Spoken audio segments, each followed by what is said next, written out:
അപ്പം മൂന്നാറിലെ rose garden എപ്പിസോഡിലേക്ക് എല്ലാവർക്കും സ്വാഗതം. ഇനി വൈകുന്നേരം കുറച്ച് പൂക്കളോട് കഥ പറയാം. 6 മണിയാണ് വൈകുന്നേരം. ഇപ്പോൾ റോസ് ഗാർഡൻ കാണാനുള്ള ഒരു ബ്ലോക്കാണിത്. ഞാൻ ഫസ്റ്റ് ടൈമാണ് കാണാൻ പോകുന്നത്. നല്ല ലൈറ്റിങ്സ് ഒക്കെ ഇട്ടിട്ടുണ്ട്. നോക്കാം.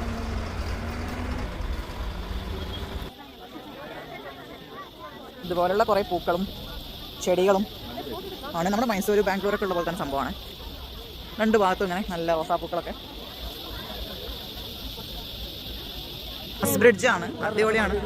ഇതിൻ്റെ മുകളിൽ കയറണമെങ്കിൽ വേറെ എമൗണ്ട് കൊടുക്കണം എന്നാണ് തോന്നുന്നത്. ഞാൻ നോക്കട്ടെ, ഞങ്ങൾ ഇറങ്ങി വരുന്നേ ഉള്ളൂ. ഇത് അത്യാവശ്യം വലിയൊരു ബൊട്ടാനിക്കൽ ഗാർഡൻ ആണ്. ലൈക്ക് റോസ് ചെടികൾ മാത്രമല്ല, നമുക്ക് ഒരുപാട് പ്ലാന്റേഷൻസ്, ഇതുപോലുള്ള ഗ്ലാസ് ബ്രിഡ്ജ് എല്ലാം ഉണ്ട് കേട്ടോ.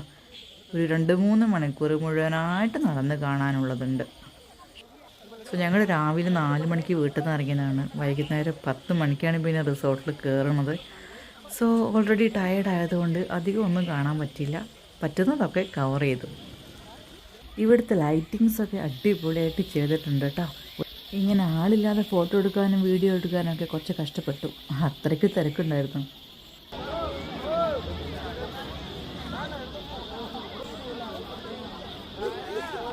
ലാലേട്ടൻ ഈ പാട്ടില്ലാതെ മലയാളികൾക്ക് എന്താഘോഷം.